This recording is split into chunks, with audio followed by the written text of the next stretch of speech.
नमस्कार। देश तथा विदेशमा बस्नुभएको तपाईहरू सम्पूर्ण साथीहरूलाई हार्दिक नमस्कार तथा न्यानो अभिवादन पनि। आज मैले तपाईहरूलाई अब कतिवटा कम्पनीको आइपिओ निष्कासन हुँदैछ त्यसको बारेमा चर्चा गर्नेछु। भिडियो अन्तिमसम्म हेरिदिनुहोला र अहिलेसम्म यस च्यानललाई सब्स्क्राइब गर्नुभएको छैन भने सब्स्क्राइब गरेर नजिकै रहेको बेल आइकन पनि प्रेस गरिदिनुहोला। सब्स्क्राइब गरेर बेल आइकन प्रेस गरिदिनु भयो भने शेयर बजार सम्बन्धित तपाईको कुनै पनि महत्त्वपूर्ण भिडियो छुट्ने छैन। अब भिडियो सुरु गरौँ। पछिल्लो समय शेयर बजारप्रति लगानीकर्ताको आकर्षण बढ्दो छ। झन् आइपिओमा त सर्वसाधारणको क्रेज कति बढेको छ भन्ने कुरा हरेक पटक आइपिओ निष्कासन हुँदा पर्ने सङ्ख्याले नै पुष्टि गर्दछ। आइपिओकै कुरा गर्नुपर्दा हाल विभिन्न 26वटा कम्पनीहरू नियमन निकाय नेपाल धितोपत्र बोर्ड सेवनमा साधारण सेयर आइपिओ निष्कासन तथा स्वीकृतिका लागि पाइपलाइनमा रहेका छन्। सेवनका नवनियुक्त अध्यक्ष रमेश कुमार हमालले 1-1.5 महिनाभित्रै सबै कम्पनीलाई साधारण सेयर आइपिओ निष्कासन गर्ने स्वीकृति दिने बताएका छन्। फागुन 23 गते सोमबार सेवनद्वारा आयोजित आर्थिक पत्रकारहरूसँगको अन्तर्क्रिया कार्यक्रममा कुराकानी गर्दै आइपिओ प्रक्रिया रोकिँदा कम्पनीलाई पनि घाटा भएको छ त्यो हामीले बुझेका छौँ। अहिले मेरो टिमले सबै इन्डेक्स हेरिरहेको छ। कुन कम्पनीको प्रक्रिया कहाँ पुग्यो त्यहाँबाट थाहा हुन्छ। यदि सबै प्रक्रिया पुरा भएको छ भने त्यसलाई हामी धेरै दिन लगाउँदैनौँ, 2-3 दिनभित्रमै स्वीकृति दिन्छौँ। कुनै दोस्रो चरणमा पुगेका छन् भने जस्तो हामीले केही पत्रचार गऱ्यौँ उताबाट रिप्लाई आएको छैन भने त्यो चेक गर्न बाँकी छ। त्यसरी अहिले हामीले वर्गीकरण गरिरहेका छौँ। सबै प्रक्रिया पुरा गरेर अनुमति दिँदा 1-1.5 महिना लाग्ने उनले बताए। आइपिओ मात्रै नभएर पाइपलाइनमा रहेका डिभेन्चर र राइट सेयरको पनि प्रक्रिया चलिरहेको उनले जानकारी दिएका छन्। हमालको अनुसार अब छिटो नै तपाईहरूले आइपिओ धमाधम भर्न पाउनुहुनेछ। हमालको अनुसार अब छिटो नै लगातार आइपिओ आउने हुँदा तपाईहरूले आफूलाई आवश्यक पर्ने पैसा बचत गर्न भने नभुल्नुहोला। आइपिओ स्वीकृतिका लागि सेवनको पाइपलाइनमा रहेका 26वटा कम्पनीहरूको बारेमा अब चर्चा गरौँ। सबैभन्दा पहिला मोलुङ खोला हाइड्रोपावर जलविद्युत कम्पनीको बारेमा। मोलुङ हाइड्रोपावर कम्पनी लिमिटेडले प्रतिकिता रु 100 को दरले 35,31,000 किता आइपिओ निष्कासन गर्न साउन 1 गते सेवनमा निवेदन पेश गरेको छ। कम्पनीले यसअघि नै निष्कासन तथा बिक्री प्रबन्धकमा सनराइज क्यापिटल लिमिटेडलाई नियुक्त गरिसकेको छ। आइपिओ बिक्रीको सबै काम सनराइज क्यापिटलले गर्नेछ। त्यसैगरी आइपिओ निष्कासनको लागि अन्तिम तयारीमा रहेको अर्को कम्पनी हो रिलायबल लाइफ इन्सुरेन्स कम्पनी।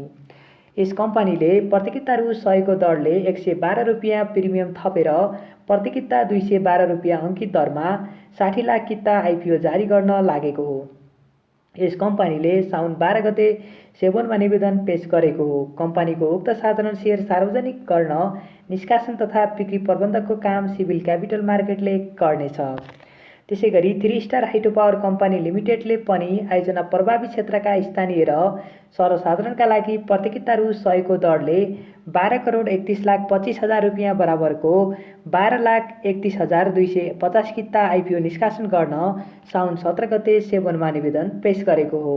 कम्पनीको उक्त आइपिओमा निष्कासन तथा बिक्री प्रबन्धकको काम हिमालयन क्यापिटल लिमिटेडले गर्नेछ। त्यसैगरी कुथेली बुखरी स्मल हाइड्रोपावरले पनि आयोजना प्रभावित क्षेत्रका स्थानीय र सर्वसाधारणका लागि प्रतिकिता रु 100 को दरले 2,43,73,500 रुपियाँ बराबरको 2,43,735 किता आइपिओ निष्कासन गर्न साउन 32 गते सेवनमा निवेदन पेश गरेको हो। कम्पनीले उक्त आइपिओमा निष्कासन तथा बिक्री प्रबन्धनको काम एनएमबी क्यापिटल लिमिटेडले गर्नेछ।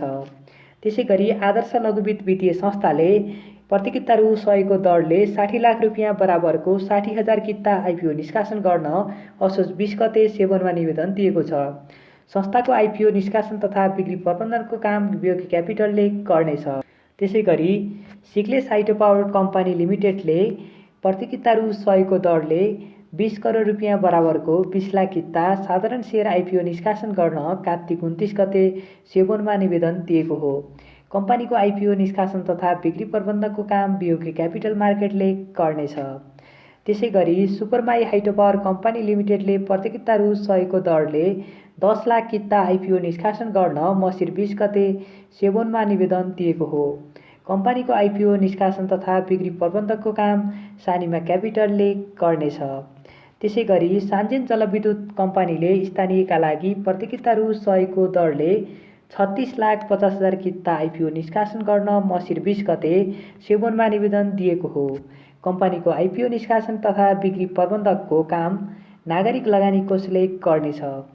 त्यसै गरी इस्टर्न हाइड्रो पावर कम्पनी लिमिटेडले प्रतिकिता रु 100 को दरले 12 करोड 40 लाख रुपियाँ बराबरको 12,40,000 किता आइपिओ जारी गर्न मसिर 24 गते सेबोनमा निवेदन दिएको हो। कम्पनीको आइपिओ निष्कासन तथा बिक्री प्रबन्धकको काम एनएमबी क्यापिटलले गर्नेछ। त्यसै गरी एसियन हाइड्रो पावर लिमिटेड कम्पनीले प्रतिकिता रु 100 को दरले 11 करोड 80 लाख रुपियाँ बराबरको 11,80,000 किता साधारण सेयर आइपिओ निष्कासन गर्न पुस 11 गते सेबोनमा निवेदन दिएको हो। कम्पनीको आइपिओ निष्कासन तथा बिक्री प्रबन्धकको काम एनएमबी क्यापिटलले गर्नेछ।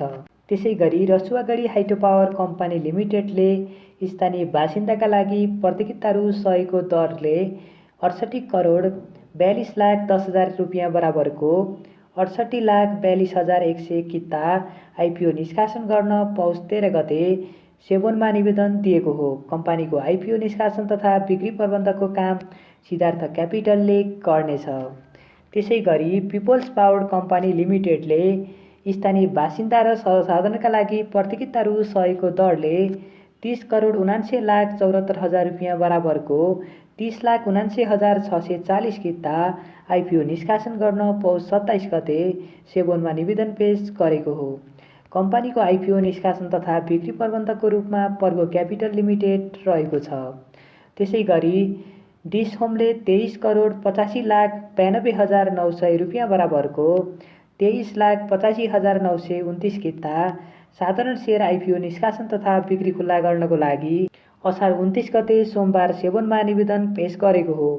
उक्त साधारण सेयर निष्कासन तथा बिक्री प्रबन्धकको काम ग्लोबल आइएमई क्यापिटलले गर्नेछ।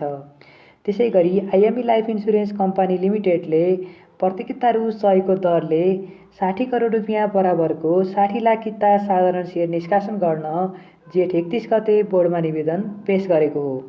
आइपिओ निष्कासनको लागि कम्पनीको बिक्री प्रबन्धकमा सिभिल क्यापिटल रहेको छ। त्यसै गरी मन्दाकिनी हाइड्रो पावर कम्पनी लिमिटेडले स्थानीय बासिन्दा र सर्वसाधारणका लागि प्रतिकिता रु 100 को दरले 17 करोड 64 लाख 11,000 रुपियाँ बराबरको 17,64,110 किता आइपिओ निष्कासन गर्न कार्तिक 14 गते सेबोनमा निवेदन पेश गरेको हो। कम्पनीले उक्त प्रयोजनका लागि बियोगी क्यापिटल लिमिटेडलाई आइपिओ बिक्री प्रबन्धकको रूपमा नियुक्त गरेको छ। त्यसै गरी Vindhyavasini hydro power development company लिमिटेडले 25 करोड रुपियाँ बराबरको 25 लाख किता आइपिओ निष्कासन तथा बिक्री खुल्ला गर्नका लागि 2076 साल माघ 1 गते सेबोनमा निवेदन पेश गरेको हो। कम्पनीले उक्त साधारण सेयर सार्वजनिक गर्न निष्कासन तथा बिक्री प्रबन्धकको काम सानिमा क्यापिटलले गर्नेछ। त्यसै गरी हिमालयन हाइड्रो पावर लिमिटेड कम्पनीले 22 करोड 50 लाख रुपियाँ बराबरको 22,50,000 किता आइपिओ निष्कासन तथा बिक्री खुल्ला गर्नका लागि 2076 साल कार्तिक 27 गते सेबोनमा निवेदन पेश गरेको हो। कम्पनीको उक्त साधारण सेयर सार्वजनिक गर्न निष्कासन तथा बिक्री प्रबन्धकको काम जनता क्यापिटलले गर्नेछ।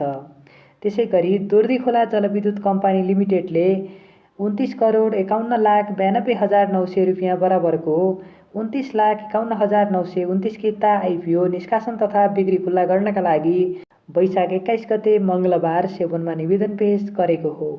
कम्पनीको उक्त साधारण सेयर सार्वजनिक तथा निष्कासन बिक्री गर्ने काम सिद्धार्थ क्यापिटलले गर्नेछ। त्यसै गरी अप्पर सोलु हाइड्रो इलेक्ट्रिक कम्पनीले प्रतिकिता रु 100 को दरले 33 करोड 7,50,000 रुपियाँ बराबरको कुल 33,07,500 किता आइपिओ निष्कासनको माग गर्दै कम्पनीले गत चैत 16 गते नेपाल धितोपत्र बोर्डमा आवेदन दिएको छ। कम्पनीले सर्वसाधारणलाई स्थानीय बासिन्दाका लागि आइपिओ जारी गर्नेछ। आइपिओ बिक्री प्रबन्धक एनएमबी क्यापिटल रहेको छ। त्यसै गरी अप्पर हेवा खोला हाइड्रो पावर कम्पनी लिमिटेडले प्रतिकिता रु 100 को दरले 20 करोड रुपियाँ बराबरको 20 लाख किता आइपिओ जारी गर्न जेठ 2 गते सेबोनमा निवेदन पेश गरेको हो। यस कम्पनीको आइपिओ बिक्री प्रबन्धक एनएमई क्यापिटल रहेको छ। त्यसै गरी उपकार लघु वित्तीय संस्था लिमिटेडले प्रतियोगिता रु 100 को दरले 2,66,250 किता आइपिओ निष्कासन तथा बिक्री खुला गर्नका लागि साउन 13 गते सेबनमा निवेदन पेश गरेको हो। त्यसैगरी सयपत्री हाइड्रो पावर लिमिटेड कम्पनीले प्रतियोगिता रु 100 को दरले 90 करोड रुपियाँ बराबरको 9 लाख किता आइपिओ जारी गर्न लागेको हो। यस कम्पनीको आइपिओ बिक्री प्रबन्धक एनआइबिएलएस क्यापिटल रहेको छ।